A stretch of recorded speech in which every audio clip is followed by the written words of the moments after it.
is Margaret Jorgensen Zolden, and I think Earl and Alice have said it all. I didn't live too far from the school, so I walked to school, and sometimes I went home for lunch. I attended Lyndale from 1925 to 1933, and when we came to school, we just loved to play softball, so we'd play that until the bell was rung. And I think between my 7th and 8th grade, the school was remodeled, and so when we came in the door, the girls' washroom and cloakroom was on one side, and the boys was on the other. And we had a drinking fountain in the hall. Before it was remodeled, 2 of the older students would go down to the creamery and get the water. And one day they came back and there was salt in the water. Someone down there had put some salt in. They thought that was quite a joke, but we didn't think so. I had 4 wonderful teachers. They taught me a lot. Miss Wetter, Miss Grassinger, Miss McGowan, and Miss Fenifus. And Miss Fenifus, of course, was our music teacher, and we really looked forward to having her come because we loved to sing music. When we got into the school, we'd sit down and there'd be roll call, and then we'd stand up and have a pledge of allegiance to the flag. And also, we'd sing some patriotic songs. The teachers would then probably take the first grade up first, and we'd recite from the front of the school, and so on. We had 2 recesses and 1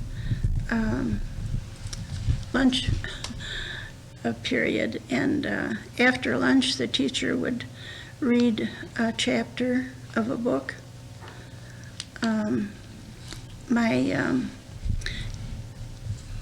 Miss Wetter was my teacher in first grade, and I don't remember too much of that, except that it was hard for me to learn to read. And my Miss Grassinger, I remember she decided that, I think I was 8 or 9 years old, that I make a wooden doll bed. And while I was sawing and sanding, I decided right then and there I wasn't going to be a carpenter.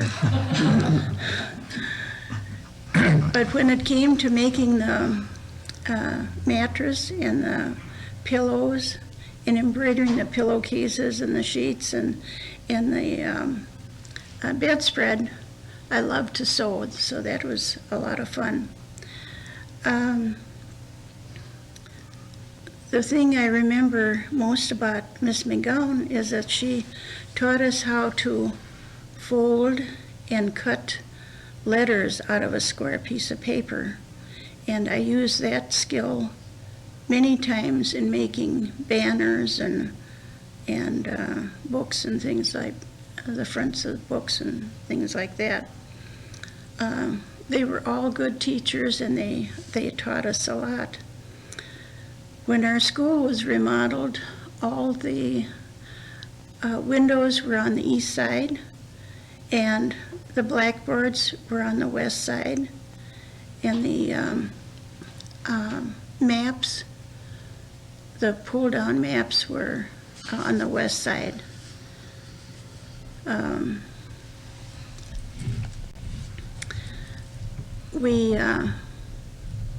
I really like geography, so I use those maps quite a bit.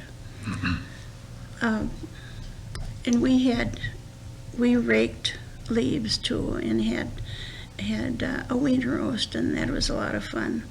And we also had play day. I think Earl told quite a bit about that. And the last day was our, we had a big picnic then where I think our parents came too. And I remember how much ice cream we had to eat at that time. It was a little hard for me to go from a one-room school to a big 3-story school with all those rooms and all those teachers. But we made it. Thank you, Margaret. And now, Margaret. I'm Marvin Johnson, and I had the privilege of going to Armstrong School, which was located just south of the cemetery on County Road 90, south of Highway 12 in the city of Independence. It was called School District number 81. And I had the privilege of going all 8 years there, but when I concluded my 8th grade, the school was closed because just prior to that period of time, in fact, a couple years before, the district had consolidated into the Orono School District. But we continued until Orono School was built, the first 2 years. Then after graduation, I attended Mound High School for 2 years and then went to Orono when that school was opened up. I don't know what year the school was established, but in the school, generally there was about 30 to 35 students, and once in a while, one grade had only one person in it, and so the teachers generally either flunked a person or skipped them, depending on their ability and age to put them in a different class. So I think every year that I was there, we probably had 7 classes that were 7 grade levels, because I started out actually as the only student in my class, and the teacher lived in our home. Her name was Florence Sutton. At that time, she's now Florence Roth, lives in the city of Delno, and I see her every once in a while. And I was entered school with, I think, 7 8th grade boys in the class that were a real discipline problem. So I was kind of afraid even to leave home. So having the teacher to walk to school with kind of was my mentor for getting there and keeping me upright at the time. But those boys were a real challenge for the teacher, because I remember many times the spitballs on the ceiling and discipline problems among each other, their fathers coming and having a discussion with the teacher about what was happening. In fact, one of the fellows had to have recess at a different time than the rest of the people, just simply because he could not function with the other students.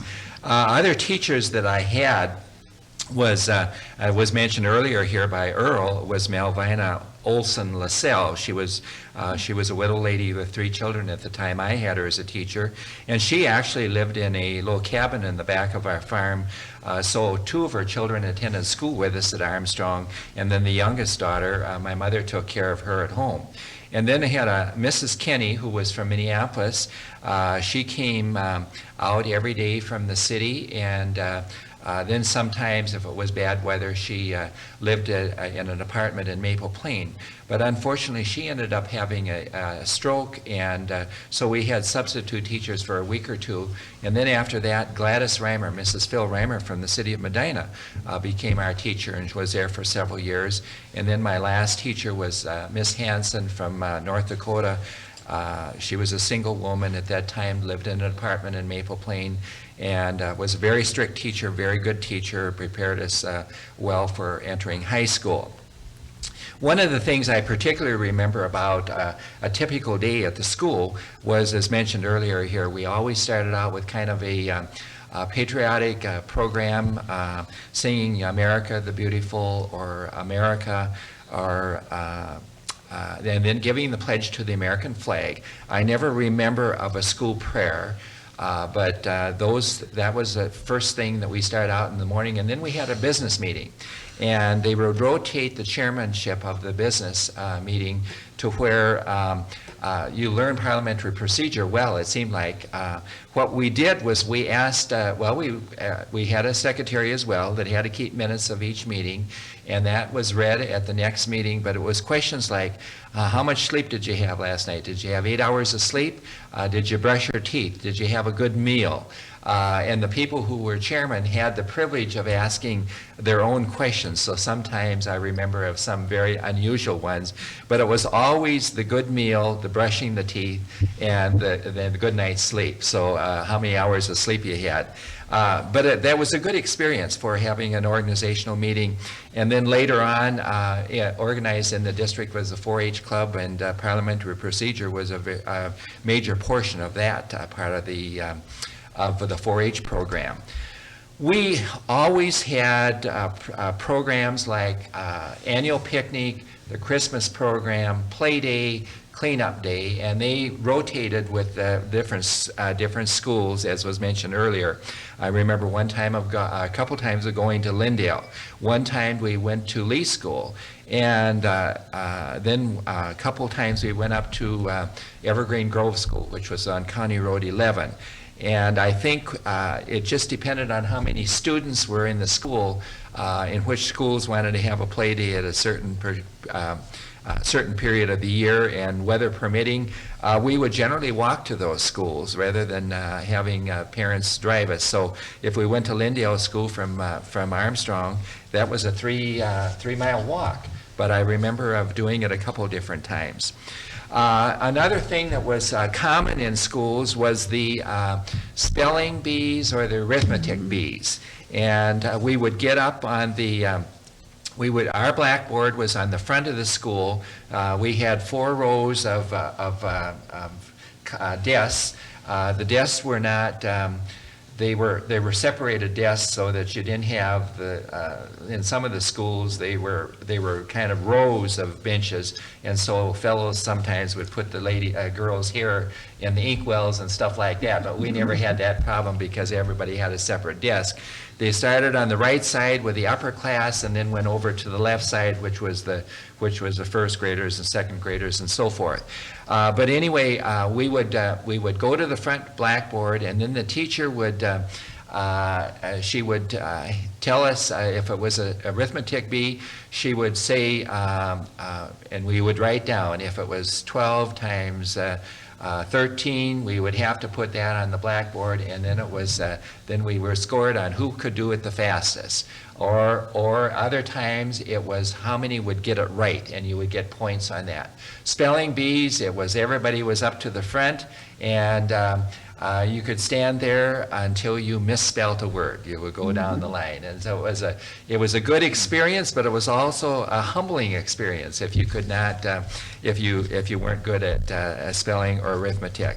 But one of the things that we remember of doing all the time in the school, you have to remember a teacher can't have 4 or 5 lessons a day for each class, was that the upper class people, starting 5th graders, would help the 1st graders with their arithmetic, reading, math, or something like that, or various ages would help with different class subjects. So you were learning to teach as you were learning with the repetition, and it was a good experience, I think, for leadership for all the people who were involved in the program. I don't remember of discipline being a major problem other than my first year in school. It was those 7 or 8 8th grade boys that were the major problem, and I think it may have been the life of the teacher, because she only lasted that 1 year with those, and then she went to another location, also got married. One thing that happened that you would never do today, and that is, I remember one fellow especially that always, his dad always got him pocket knives. And he would always bring those pocket knives to school and show them to everybody. And it was, nobody thought anything of it.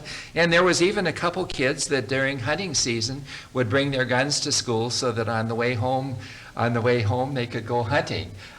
Didn't think anything of it, but that was a part of a country school. Nowadays that would never happen.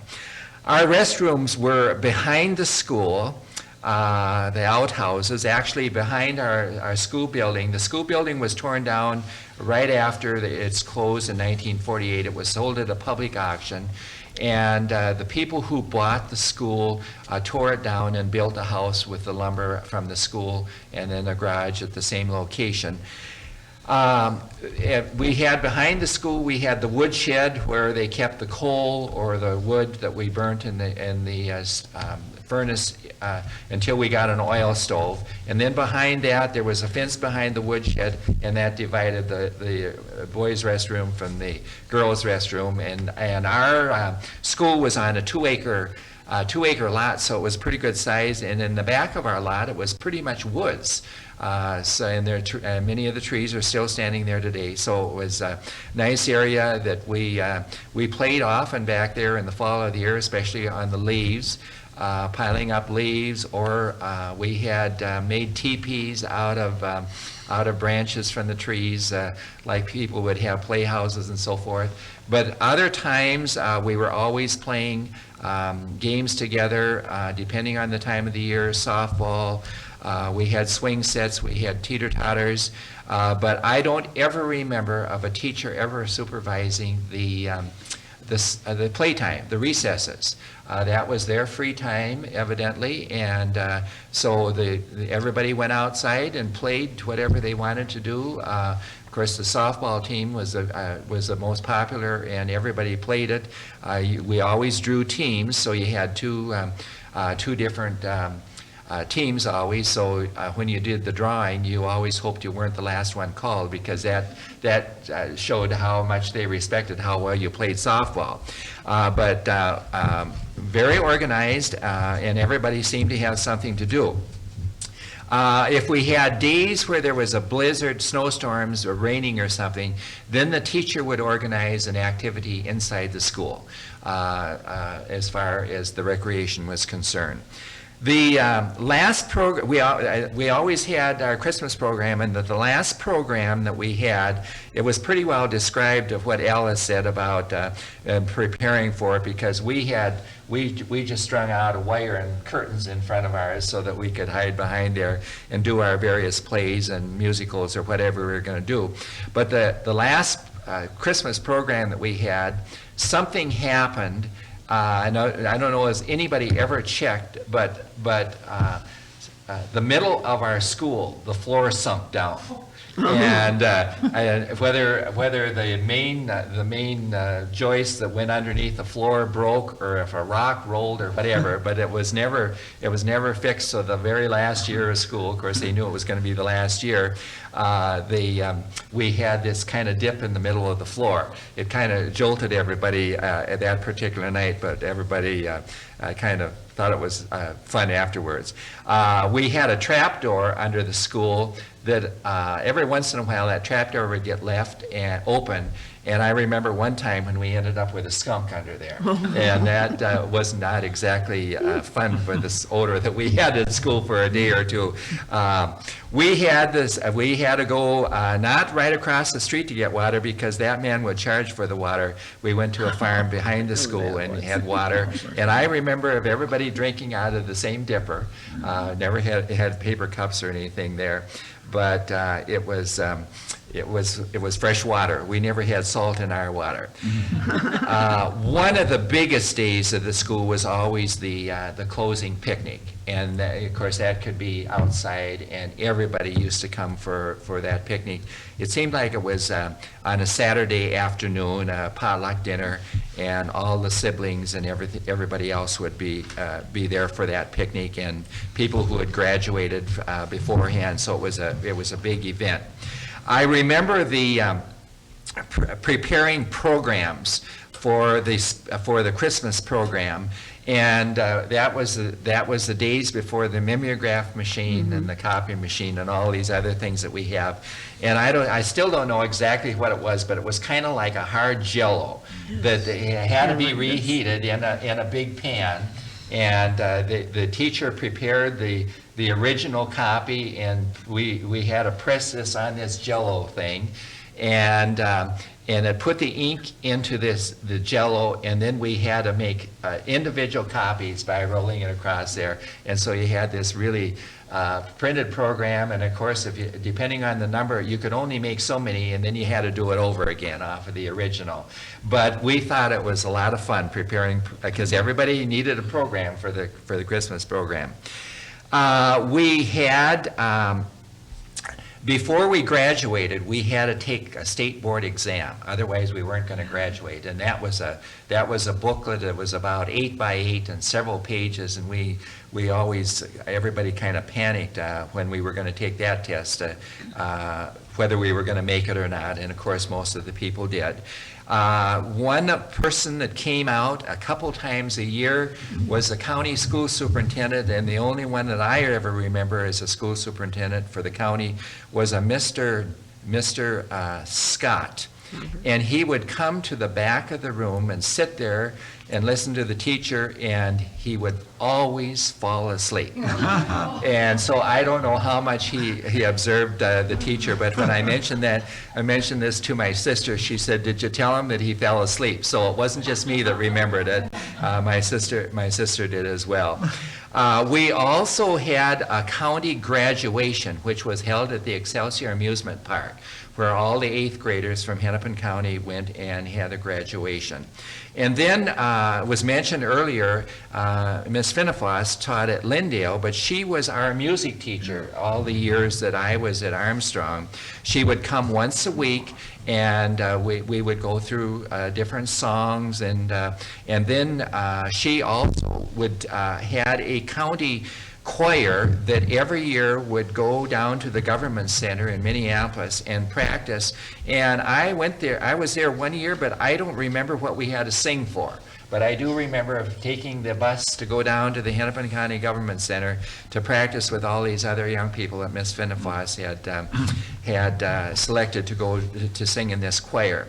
We also had the Hennepin County Library that came out, I believe, once a month with a mobile truck, and so we would exchange library books with the county and get new ones.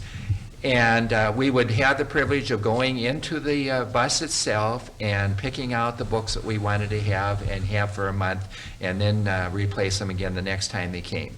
Once a month, we would also have a movie man that came and showed us movies, and getting ready for him, we had to get a step ladder out, and we had to put curtains over all the windows so that we had it dark in the school when he was ready to come. But the experiences that we had in a country school, I think just couldn't be replaced. One thing that happened while I was in the school was that we had kind of a mother's club or a PTA or whatever you want to call it that kind of organized themselves about when I was in probably 4th or 5th grade. And after they organized, we had hot lunches at school, and they would come, each one of the mothers would come about twice a week, and they would come with a hot dish, and then everybody would have a cup full of the hot dish or a little plate or something. And then the other 3 days of the week, they saw to it that we had soup, and we would cook that on a hot plate. The older kids would prepare that soup, tomato or vegetable or whatever it would be. So we had hot lunches every day after that period of time.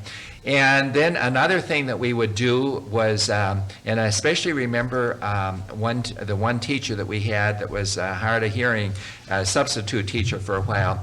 Everybody had to sharpen their pencils, and then when we went to sharpen our pencils, we had a Victrola in the front of the room, and we would wind that up so that we had background music that was playing for the Victrola. But when it got wound down, we would listen, and everybody would go up there and make sure that it got wound up again and the needle put back on the record.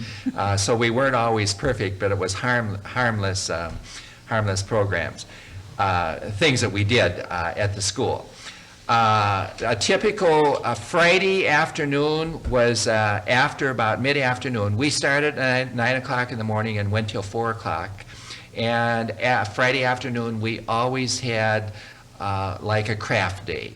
So there was many different things that we did, woodworking, knitting, drawing, paper mache. It was a kind of a different thing all the time, but every Friday afternoon, it seemed like we did that. And I don't know if each one of the teachers in their education were told these various things, or if whether the students said, well, last year, this is what we did.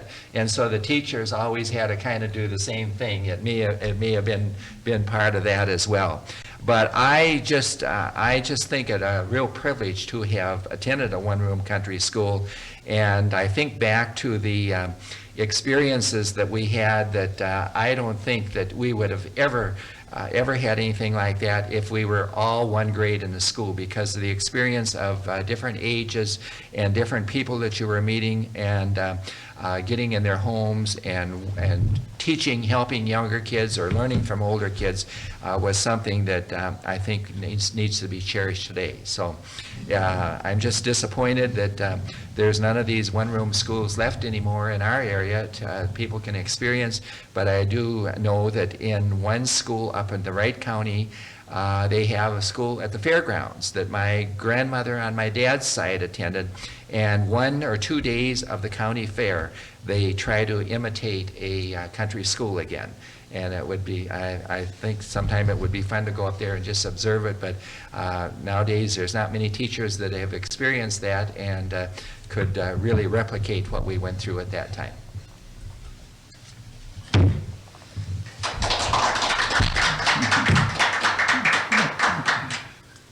Thank you to each of you.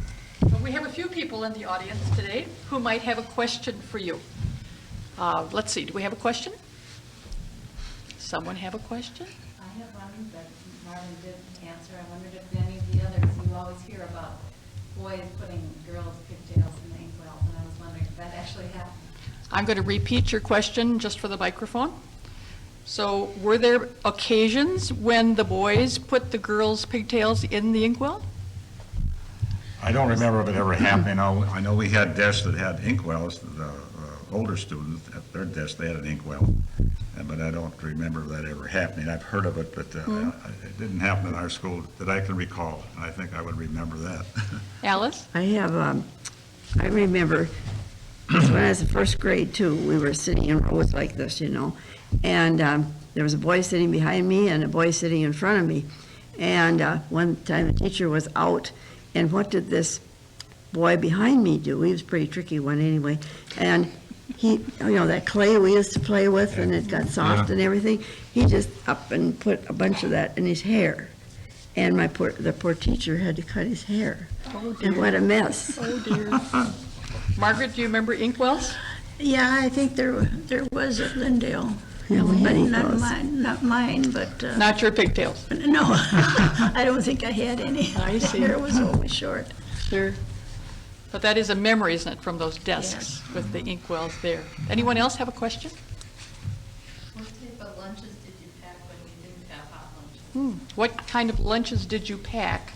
And let's go on with when you didn't have hot lunch, because I think it was a supplement. I think everybody brought a lunch. Yeah. So what did you pack for your lunch? Let's start with Marvin. I remember mostly peanut butter and jelly sandwiches, but at that time, we did have a lunch meat where my mother went to the store, and I remember of them cutting it with some kind of a machine. So we thought that was a real privilege to have lunch meat. But I remember more peanut butter and jelly sandwiches than anything. And then maybe a banana or an apple and cookies. I don't ever remember ever sending cake. We'd come home and we'd I'm from a big family, and we'd demolish a cake as soon as we got home from school. Oh, dear. And then you had a cup. Did you bring anything from home to drink? You just had water at school? Yeah, I don't remember of taking anything to drink. Okay. Margaret? No, I usually had a sandwich and a cookie or something like that, and fruit. And I can't remember of bringing anything to drink. Was it peanut butter and jelly? could have been, I can't remember now. Could have been tuna fish too. Could have been. Yeah, that's But a lot of times I went home to eat because I was pretty close. Sure. Alice? Well, I always went home to eat, and because I was right across, I was on some of that land. My dad had land on out of that 80 acres that my grandfather bought. So I was real close to the school, but I used to feel I was missing something because I wasn't there to socialize with the kids during the noon hour. And of course, I'd hurry up and eat because when we went sliding, of course, then I wanted to get on that, so I'd hurry and eat whatever my mother had prepared that day for lunch. And so I just thought I was missing out on something. I was disappointed. And Earl, did you pack a lunch? No, I lived right across the road from the schoolhouse, so I went home for lunch too. But like Alice said here, it seemed like we missed something, and then we want to get back as soon as we could in the summer, in the good weather to play ball or play Andy over or play something. And so we didn't want to miss that, so we'd go home and eat lunch as quick as we could and get back. Another thing, the kids that brought lunch at that time, a lot of them didn't have dinner buckets. They had the syrup pail. They had syrup pails or sorghum pails, a little pail, and they carried their lunch in that. Those of us who did eat lunches at school, though, I don't think we ate it slowly. I think we ate it very fast so we That's could right. get out and play ball or something. Some things don't change. That's right. Apparently, yes. I wondered, as I have interviewed a variety of folk who went to these country schools, I wondered if this was the origin of our Minnesota hot dish. Something hot that you bring could to be. a potluck. And I don't know that that's true, but that was my wondering. Another question? Transportation in the wintertime. It was very, very cold, and some of you had to go a distance. How did you get there? Okay, how about winter And transportation? when the snow was, a mile high, and you were going uphill all the way, and like the old stories go. Well, I was a mile from school, and I remember very seldom ever having a ride to school. We always walked it. I ended up getting a bicycle probably when I was about 6th grade, so that was modern transportation at that time, but I don't, the only time that I ever remember of rides was if it was, they were coming to pick us up because a sleet storm or snowstorm was on the way, and the teacher called up and said she wanted everybody to go home, and but we always walked, we dressed for it. And then sometimes I remember also, of course, the wisdom of your folks, put on your boots. I remember going about a block away from home and then shedding my boots and then going the rest of the way without them. And picking them up on the way And home? picking them up on the way home. And also, we were warned, even at that time, I think back, at that time, my folks always said, don't ever get a ride with a stranger, somebody that you don't know. So, and I don't, very seldom do I ever remember getting a ride home with anybody stopping to pick us up. Of course, there wasn't that many cars going on the road at that time either, but that was one thing that they told us, don't ever get a ride with a stranger. Margaret, do you remember Well, when it was really bad, when the snow was really bad, did you have another way to get to school besides walk? My dad would harness up the horses and bring me over in a sled. And this has nothing to do with that, but I remember when, I think I was in 1st grade and we had a blizzard. And like Marvin said, there weren't very many cars, but there was a car that went by and he got stuck in the snow. And he got out of the car, he had a hat on. And it blew off his head, and boy, some of the older boys, they went out of the school. I don't think they even asked the teacher, and ran after that hat. I think it was about 1/4 of a mile before they caught up with it. And that is really something. Alice? Well, I can remember I didn't live very far, but I know, and you couldn't even see what was going on because there was so much snow. In the afternoon, my grandfather came over to get me once in a while because they stayed at our house during the winter. But I used to envy those kids because whenever their parents came with the sled, the teachers would let them out. We didn't have any telephone then. And so the parents just come if they thought it was a bad day, and they'd pick up their kids. Here they got a sleigh ride, and I had to walk home. Oh, So there's a disadvantage in living close to the school. Earl? It's the same in our school too. Some of the kids have to walk 2 miles or a little better to school, and usually they walked unless it was really bad. Then sometimes their dad, of course, would bring them, and usually with horses. And there's no, during my years, I don't remember anybody ever having a bicycle to come to school. So, Yes. My question was if they had homework and backpacks or school bags, or what, did you have homework? Did you have homework, and did you have books Oh, to take yes. home from Oh, school? yeah. I think we just homework, but no backpacks. no backpacks. Never heard of them. I think Did we you just have carried books? them in our arms or Yeah. something. Did you have books to take home? Yeah. Yes, we did. We had So you homework. carried them in your arm? Yeah. Oh, yeah. I don't remember taking that much. Not from much, home, no. But a book now and then, it would probably be one book or something that I wasn't prepared for would take, But there no was backpacks. homework. Yeah. But Oh, there yeah. was homework. Oh, yeah. But I think we had more time to prepare because, Yeah. at school, because there were all these other classes that were Yeah. having class. So Yeah. if you weren't listening in on the other class that was going on, you could be doing your homework during that time. So I don't think we had as much I homework. see, sure. And the desk, you had a place to put your books in Yeah. too. underneath. Good questions. Yes, ma'am. There was mention that some teachers lived in with your homes, but that was a pretty common practice Oh, yeah. in 20s and 30s. How about you ladies? Did you have teachers living with you also? We had a teacher living there 1 year at our house, but then my mother was sick and she couldn't take her anymore. So then, but it was one of the neighbors that they stayed with. And Margaret, you had one. Yes, we had a teacher in 1940, I think it was 39 and 40. In fact, she just passed away, Marion Hassinger. And we had so much fun with her. She was musically inclined, and so we'd sing, we had a lot of fun with her. I have a question, follow-up to that question.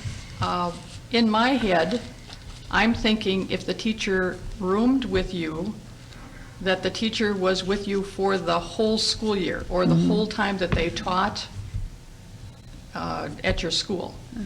Was that true? Yes. Did the teacher go home on the weekends? Yes. Depends how far away they lived, sometimes they did. Sometimes they went home on the Yes. weekends. Depends. Well, where they lived. Marion would go into Minneapolis. I think she had a sister in there. But otherwise, she lived in Frankfort, South Dakota. So she went in on the train, maybe, on the loose No, line? she had a car. Oh, she had a car. She was one of the later ones when the cars were out. Well, this was in 1939 and 40. 40. In the case of the teacher, Florence Sutton, that lived with us, she actually lived in Western Independence. And on Friday, then her sister would come and pick her up at the school, and me. And then we would go to the Miller's store, they would do their grocery shopping, and then they would come back, by home, and she'd get whatever she wanted to take home to get, drop me off.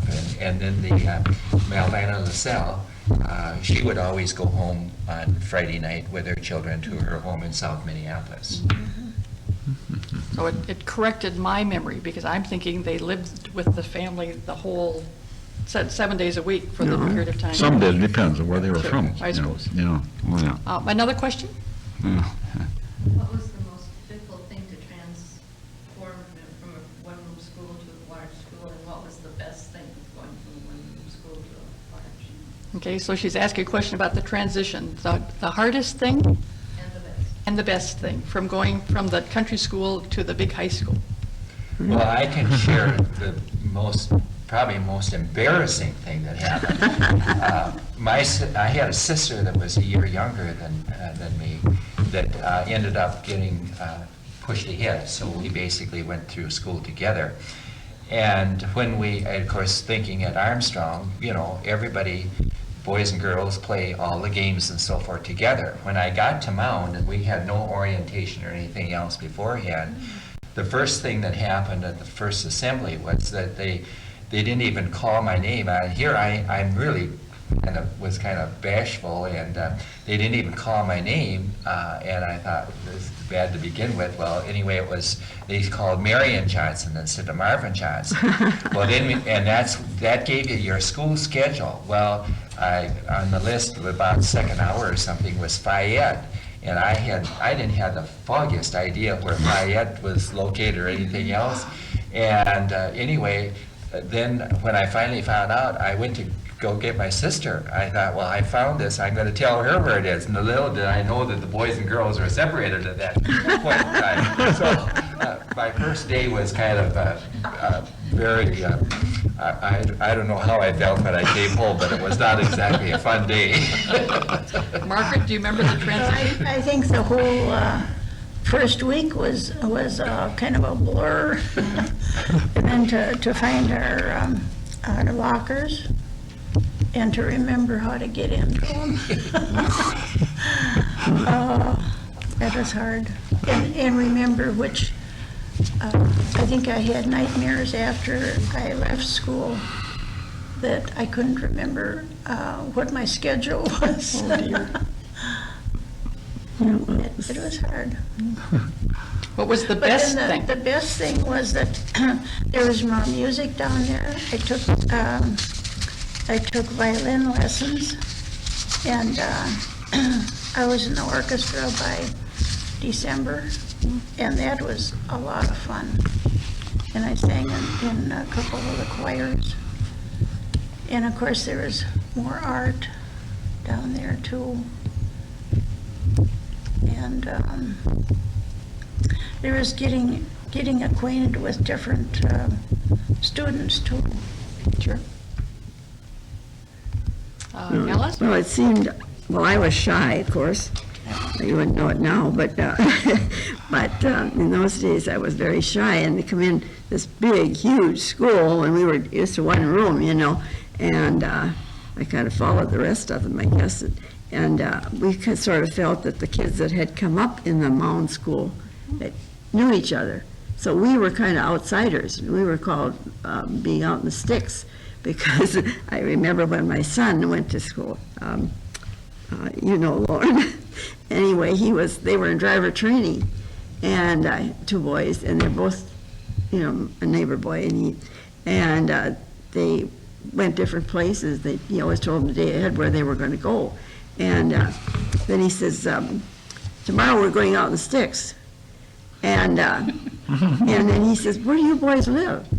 And this one boy spoke up and said, we live out in the sticks, out around Linville. I mean, that wasn't my experience, but we didn't even teach driver training when we went there. But I like Margaret. I liked to be in the orchestra and things like that. That was fun. And I wasn't as musical as she was, but I played anyway. Well, our violin teacher told us that between the two of us, we'd make a real good violinist. She had the main thing. She had the ear for music, and I didn't. I just could put my fingers in the right place, or I learned where to put my fingers, but they weren't always in the right spot. I see. And my dad was musical, and so he would tell me, well, you're off, when I was practicing at home. And that didn't help matters any. But we played duets in church and things, and that was fun too. I had to tune my violin. Earl, what do you remember? The hardest thing and the best thing? Well, I don't think I can add much to it. I had the same experiences that they did. I was really shy too at that time, and it was really, mind-boggling. Let's go to school. There's so many kids, you don't know where to go, and you didn't know what your schedule was for sure. And I guess, I took shop and egg, and I liked those two classes, so that was a plus. And Marvin, I didn't actually let you talk about the best thing. Well, I think the music program was, we enjoyed the singing at school at Armstrong, but getting in the choir, and then the classes you zeroed in more on subject matter at that time. You had a longer period of time. And so I really enjoyed school at Mound. It was just my first couple of days. But everything else was great. I enjoyed it too after the first few days. I did really too. did. Yeah, And I like the science that we had down there. I don't think we had too much science yeah, that's science. in grade school. And then the sports, you know, they've been practicing basketball and things like that. Well, us country kids, all we knew was baseball because we had Yeah. played outside. So we didn't know all the rules and things like that, so that was So many new Bravo. experiences happened. Thank you very much to the audience for coming today. Thank you again to the panel. Really appreciate your sharing your memories with us today. Thank you very much.